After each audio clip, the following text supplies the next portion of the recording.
Laure tsohuwar mayya, doguwa mai walkom. Wannan labarin wata ce wacce ake kira da Laure mayya. Bari mu shiga da ku cikin tatsuniyar kai tsaye. A cikin wani gari wanda yake yammacin Afirka, cikin garin Arewa, mai suna Ɗantamashi, an yi wata mata wacce ake kira da Laure. Laure ta kasance tantiriya ce kuma sannan kasurgumar tsohuwar mayya ce, saboda yara da kuma manya da suke cikin wannan gari kowa ya riga da ya san halinta. Ga ta kuma in dai ta ci mutum sai ta ƙara tsayi, amma duk da haka hakan bai hana ta cin mutane ba. Ta addabi yaran unguwa, hatta dabbobi da kaji, har tsuntsaye da suka daina wucewa ta wannan ƙauye, saboda da zarar tsuntsu ya zo ya wuce sunan shigawa. Nan take ke faɗowa, Laure ta kama ta cinye. Hatta mai gari da kuma mai unguwa da shi sarkin da yake cikin wannan gari, kwata-kwata shaggar Laure yake, saboda ya san wace Laure, kuma sannan ya san me za ta aikata. Saboda idan har aka fiye takura mata, ba ƙaramin aikinta ba ne ban mata cinye mutanen garin baki ɗaya, don babu wanda zai rai idan har ranta ya ɓaci, saboda tsananin cin mutanenta da kuma tsananin maitarta. Ta kai ta kawo ma fa idan ta rasa abin da za ta ci, takan tantara 'yan ɓeraye sannan ta gasa, ta cinye abinta babu ruwanta. Laure ta kasance ya ɗaya kaɗai tilo Allah ya bata a duniya, sai dai wannan ɗan shi ba maye ba ne, kuma ya ce ta mace, ita ba ta da jinin maita. Ita kuma Laure mayya ce, wato mahaifiyar wannan 'yar wacce ake kira da Nusaiba. Nusaiba ta kasance ko kaɗan ba ta son irin halin mahaifiyarta, saboda irin yadda ake tsangwamnata a cikin al'umma, cewa mahaifiyarta mayya ce, ita ta cinye mana iyaye da kuma kakanni, saboda haka gaskiya ki daina shigowa cikinmu. Ba ta jin daɗi sosai akan irin abin da ake wa mahaifiyarta wato Laure. Akwai lokacin da wani mugun dodo ya addabi wannan gari mai suna Ɗantamashi. Ita kuma Laure mayya ce lamba ɗaya, saboda haka wannan dodo shi ne wanda yake shigowa cikin gari yake cinye mutane. Ashe wannan dodon ba wai dodo ba ne ba, Laure ce take komawa dodo idan dare ya yi, saboda tsabar kwaɗayin namanta da kuma son cin namanta, sai ta ringa cinye mutane. An yi a gano yadda za a yi a kori wannan dodo daga cikin wannan gari, saboda yana takurawa al'umma da kuma mutanen da suke cikin wannan gari. Kowa ya kawo 'yan dabarunsa, wannan dabarar ba ta yi, saboda da zarar kun shiga jeji to ba kwa taɓa fitowa, dole sai dai a je a samu 'yan tsimmanmakin kayanku, domin Laure ta daɗe da cinye ku, amma sai ta nuna ba ita bace ba. Ita kuma Nusaiba ta san cewa mahaifiyarta ce, saboda idan har dare ya yi tana barin gida ta fita, to ba san inda take zuwa. Sai dai akwai wani abu guda ɗaya wanda ba ku sani ba a dangane da wannan labari. Nusaiba ita ce ta kashe mahaifiyarta Laure mayya da hannunta, saboda ita kanta bata san cewa mahaifiyarta ta kashe ba. Akwai lokacin da Nusaiba ta zo ta samu mahaifiyarta da gari ya waye da safe, take faɗa mata cewa, dan Allah mama, idan kin fita da daddare ina kike zuwa? Kina gani dai kullum ta Allah sai an waye gari dodo ya shigo ya cinye mana ɗaya daga cikin mutanen gari. Kuma ni na san halinki, saboda ki ta ɓera ba kya bari, kaza ɗan tsako wannan wanda aka haifa jiya ba kya bari.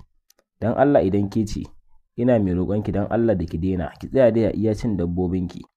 Haka Laure ta jiyo cikin bala'i. Ni na gaya miki ni ce, to akwai inda nake zuwa idan dare ya yi, kawai shi kenan daga an waye gari ba a samu wani ɗaya ba sai a ringa kala min sheri. To bari na je gurin mai garin, zan je in samu mai garin da kaina. Wallahi Allah, gashi kuma duk garin tsoronta ake, saboda in dai ta ce za ta yi abu sai ta yi. In dai har ta faɗi za ta yi abu sai ta yi. Laure da kuke ganin ta, har ƙauyukan maƙota tsoronta ake ji. Saboda haka Nusaiba ta ba ta haƙuri, ta ce a'a dan Allah dai ki haƙuri, ni dai na bayar ke ce, amma tallakin ce ba ke bace ba shikenan. Haka Nusaiba ta je ta samu ƙawayenta suka zauna, ta ce shikenan ita fa dole za ta yi maganin abin da yake damun wannan ƙauye. Ƙawayenta suka ce a'a Nusaiba, me kuma za ki iya? Kina gani dodo da daddare da bayan mangariba kowa yake shiga gida, amma a hakan sai an ci wani. Saboda haka gaskiya Nusaiba kar ki je dodo ke ma ya cinye ki ja mana bala'i. Kin san mahaifiyarki idan har ta samu labarin cewa dodo ya cinye ki, to mu ma fata mu ta ƙare. Din daga mu har ƙauyukan da suke maƙotanmu tabbas an ringa mana ɗauki ɗaɗɗe kenan. Kuma kin san har ta dabbobin da suke cikin wannan gari, mahaifiyarki Laure bata ƙyale su ba.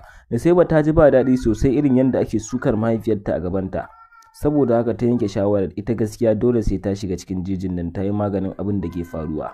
Haka ta je fadar sarki wato mai garin, ta nemi izinin mai gari ma ji tsoro da irin bukatar da ta zo da shi saboda ya san wace Laure, idan har ta fara cinye mutanen ƙauyen nan fa babu wanda zai rayu. Sannan mai gari ya ce shi gaskiya ba da sahalewarsa ba. Ke kin manta wace mahaifiyarki tantiriyar maiya ce a wannan gari, mu kanmu ba mu sanya zamu yi da ita ba, hatta tsuntsaye sun daina wucewa ta wannan gari namu saboda duk tsuntsun da ya wuce ba zai sunan shigawa kawai mahaifiyarki sai ta cinye shi. Haka sannan ta tashi Nusaiba ta koma zuwa gida, abin ya mata ciwo. Mahaifiyarta sanda ta fita, Nusaiba ta samu wani katon karfe ta sa shi a wuta, ta yan kere-kerenta ta haɗa doguwar takofi ta shirya zuwa tafiya yaƙi. Lokacin da mahaifiyarta da mangariba ta sanya kafa ta fita zuwa farautar ta cinye mutane a matsayin dodo, a lokacin ita ma Nusaiba bayan wasu 'yan mintuna ta yi ɗamara, ta ɗauki takofinta tare da 'yar fitilarta ta nufi jeji babu wanda ta gayawa. Tana zuwa cikin jejin nan ranta a ɓace, sai ta fara jin wani irin yanayi na abin tsoro. Duk da haka bata tsaya ba, ta ci gaba da tafiya. Tana shiga can sai ta ji ana kiran sunanta. Ke Nusaiba, me kike a cikin wannan lokacin? Ki koma gida, idan ba haka ba zan cinye ki. Nusaiba ta ɓata rai ta ci gaba da tafiya. Ta ji wata guguwa mai matuƙar ƙarfi ta zo ta bebe ta. Nusaiba ta tsorata sosai amma bata nuna ba.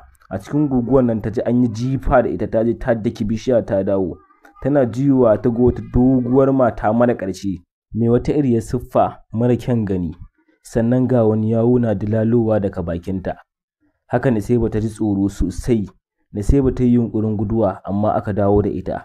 Ita kanta mahaifiyarta bata gane cewa 'yarta ba ce, saboda kawai ta ga an canja ne, an yi shirin yaƙi, kuma sannan ta san cewa ita Nusaiba kwata-kwata babu jarumta a tare da ita. Haka ta ɗauko ta ta yi jifa da ita, ta ɗauko ta ta ɗaga ta sama za ta sa ta a baki. Kawai Nusaiba tana ankara kawai ta daɓa mata wuƙa a ɗan yatsa ta cika ta ƙasa. Nusaiba ta taso cikin jejin nan tana gudu, matan nan tana biye da ita. Sai ta yi nisa sosai, matan nan cikin taku biyu za ta kamo ta. Ta ji tsoron da bata taɓa ji ba.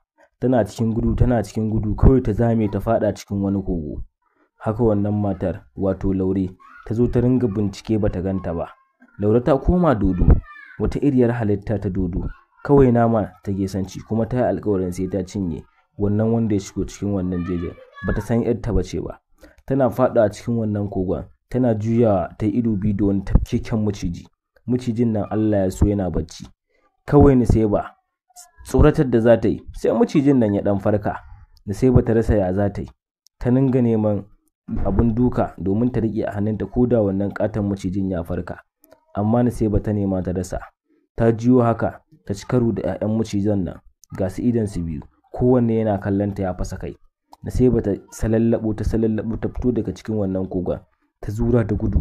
Kawai Laure tana jiwa ta hango ta ga can tana gudu, ta ƙara biyo ta cikin taku uku masu kyau ta taddo ta. Kawai Nusaiba ta yi tsalle ta faɗa cikin wata rijiya. To rijiyar ƙarshen ta siririya ce. Ita kuma Laure ba za ta iya shiga cikin wannan rijiyar ba saboda ta yi faɗi. Haka ta ringa jin ƙanshin ɗan adam na tasowa daga cikin wannan rijiyar. Ga cikin rijiyar akwai kunami, akwai wasu ƙananan ƙwarika masu cizon mutane, wanda duk wanda ya cije ka yi kasan in baka yi wasa ba ma za ka iya mutuwa. Nusaiba haka ta makale a tsakiyar rijiyar nan. Ita bata ƙarasa can ƙasar rijiyar ba saboda irin mugayen halittun da suke ciki. Ita kuma bata fito ba. Kawai Nusaiba ta yanke shawarar ɗauke numfashinta na wani lokaci, saboda Laure ta yi tunanin cewa ta mutu. Haka Laure Mayya ta koma siffar dodo, ta ji alamun ƙanshin ɗan adam baya fitowa daga cikin wannan rijiyar, sai ta ɗan juya ta koma can baya ta ɓuya. Nusaiba ta kusa mutuwa a lokacin da ta ɗauke numfashinta. Haka ta fito da numfashinta, ta fito ta salallabo ta biyo wannan rijiya, ta fito ta ci gaba da gudu, takalmanta suka faɗi. Ta rasa ya za ta yi, gashi kuma Laure Mayya ta gano ta, ta sake biyo ta. Nusaiba gudu take, Nusaiba ta hau kan wata bishiya can sama, kawai ta ɗauke numfashi. Kawai wannan dodon yana zuwa, wato Laure tana zuwa, kawai Nusaiba ta yi wani shegen tsalle, ta zara takobi ta caka mata a gadon baya, sannan ta farka mata baya, ta sauko har ƙasa, ta raba ta gida biyu. Kawai wannan dodo sai ya fara komawa siffan mutum. Kawai Nusaiba ta ga kai mahaifiyarta ce fa.